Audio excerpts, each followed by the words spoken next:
Hi friends, எல்லோரும் எப்படி இருக்கீங்க? இன்றைக்கி நம்ம பார்த்திங்கன்னா கேக்கு செய்ய போகிறோம். அது கோதுமை மாவில். ஓவன் தேவையில்லை, முட்டை தேவையில்லை. ரொம்ப சூப்பராகவும் ஈஸியாகவும் செய்யலாம். செய்ய தெரியாதவங்க கூட சீக்கிரமாக செஞ்சு கற்றுக்கலாம். இவ்வளோ சாஃப்டாகவும் டேஸ்ட்டாகவும் எப்படி செய்யணும்னு சொல்லி பார்க்கலாம் வாங்க. ஒரு மிக்ஸி ஜார் எடுத்திருக்கேன். இதில் பார்த்திங்கன்னா ஒரு 1.5 கப் அளவுக்கு, அதாவது நான் டம்ளர் அளவுகள் தான் எடுத்திருக்கேன்.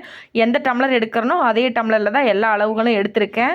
இந்த டம்ளரில் 1.5 டம்ளர் அளவுக்கு சர்க்கரை எடுத்திருக்கேன். சர்க்கரை வந்து இந்த அளவுக்கு நைஸாக நல்லா எந்த அளவுக்கு உங்களால் முடியுமோ அந்த அளவுக்கு நல்லா பவுடராக அரைச்சி எடுத்துக்குங்க. இப்போ இதை ஒரு பவுலில் மாற்றிக்கலாம். இந்த டம்ளரில் நான் 2 டம்ளர் அளவுக்கு நான் வந்து கோதுமை மாவு எடுத்திருக்கேன். உங்களுக்கு விருப்பம் இருந்தால் நீங்கள் மைதா மாவில் கூட தாராளமாக செய்யலாம். நான் கோதுமை மாவை வச்சு தான் இன்றைக்கி நம்ம கேக் செய்ய போகிறோம். இதில் கொஞ்சமாக ஒரு பிஞ்ச் அளவுக்கு மட்டும் உப்பு சேர்த்துக்குங்க. இது கூட பேக்கிங் சோடா இருந்தால் சேர்த்துக்குங்க. என்கிட்ட இல்லை, நான் வந்து இட்லிக்கு போடுற மாவு சோடா உப்பு தான் சேர்த்துருக்கேன். ஒரு 1/2 டீஸ்பூன் அளவுக்கு சேர்த்துட்டு நல்லா கலந்து விட்டுறலாம். இப்போ இது கூட பார்த்திங்கன்னா ஆயில் சேர்க்க போகிறேன். வாசமில்லாத ஆயில் சேர்த்துக்குங்க.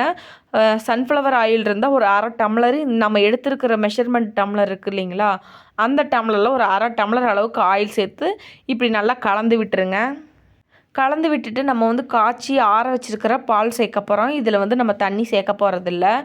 பால் வந்து நான் ஒரு 1/4 லிட்டர் அளவுக்கு காய்ச்சி நல்லா ஆற வச்சு எடுத்து வச்சுருக்கேன். சூடான பால் சேர்த்துறாதீங்க, கட்டியாயிரும். காய்ச்சி ஆற வச்ச பால் மட்டும் சேர்த்துக்குங்க. கொஞ்சம் கொஞ்சமாக சேர்த்து நல்லா கலந்து விட்டுருங்க. இப்போ பால் கொஞ்சம் பத்தலை. இப்போ இன்னும் கொஞ்சம் பால் சேர்த்து நம்ம நல்லா கலந்துக்கலாம்.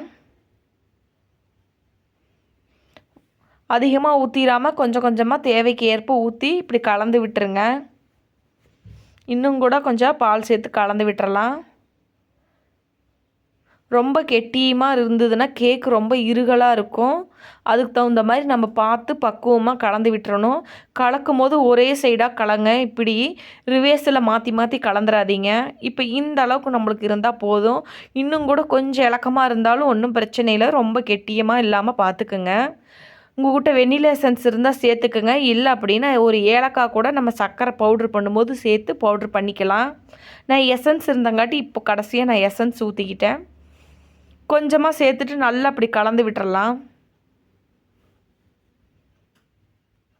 இப்போ டம்ளர் எடுத்து டம்ளரில் கொஞ்சமாக ஆயில் சேர்த்துக்குங்க.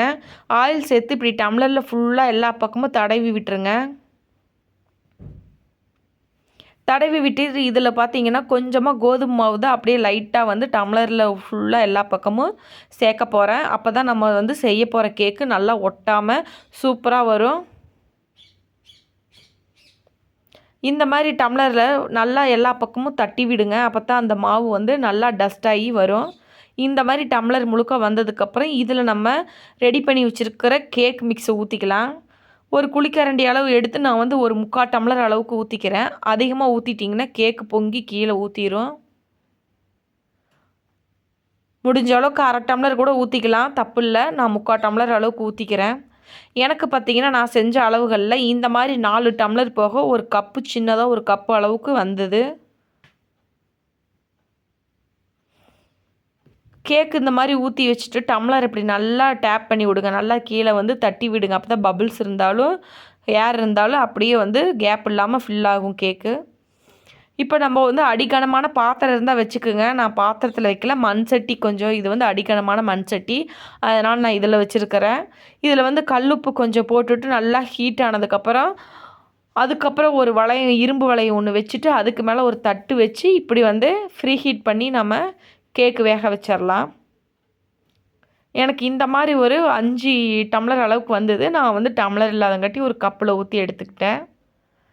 இப்போ இதை ஆவி போகாமல் அளவுக்கு மூடி வைக்கலாம். இந்த மூடி போட்டால் இந்த மாதிரி கேப்பாக இருக்குதுன்னு சொல்லிட்டு மாற்றி தட்டு வச்சு இப்படி மூடி போட்டுட்டேன். 20 நிமிஷத்தில் ரெடி ஆகிருன்னு சொல்கிறாங்க. ஆனால் கண்டிப்பாக இதுக்கு 1/2 மணி நேரத்துக்கு மேலேயே ஆயிடுச்சு.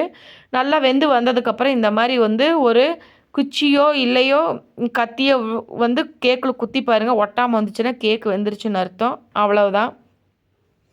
கேக்கு நல்லா ஆறி வந்ததுக்கப்புறம் அப்படி இந்த ஓரங்கள்லாம் நல்லா அப்படி எடுத்து விட்டுட்டு கேக்கு எடுத்தோம்னா சூப்பராக வந்துடும். கேக் என்னவோ நல்லா தான் வந்தது, ஆனால் டம்ளர் தான் கொஞ்சம் ரொம்ப மோசமாயிருச்சு. முடிஞ்ச அளவுக்கு வந்து புது டம்ளரில் யூஸ் பண்ணாதீங்க. நான் புது டம்ளரை போட்டு யூஸ் பண்ணிவிட்டு விளக்கவும் முடியல, கழுவவும் முடியல. கேக் வேணால் அருமையாக வந்துருச்சு. டம்ளரை பார்த்து தான் கொஞ்சம் ஷாக் ஆகிட்டேன். அவ்வளோதான், நம்மளோட ஸ்மூத்தான கேக்கு சூப்பராக ரெடி ஆகிடுச்சு. எவ்வளோ ஸ்பாஞ்சியாகவும் டேஸ்ட்டாகவும் இருக்குது தெரியுங்களா? நீங்களும் இந்த மாதிரி ட்ரை பண்ணி பாருங்கள். பெரிய அளவெல்லாம் மெஷர்மெண்ட் கிடையாது, அவ்வளோதான். இந்த அளவுகளை வச்சு நீங்கள் எடுத்தீங்கனாலே இது மாதிரி கேக் நீங்களும் ஈஸியாக தாராளமாக வீட்டில் செய்யலாம். செம்ம டேஸ்ட்டாகவும் சூப்பராகவும் இருந்தது. நீங்களும் ட்ரை பண்ணி பாருங்கள்.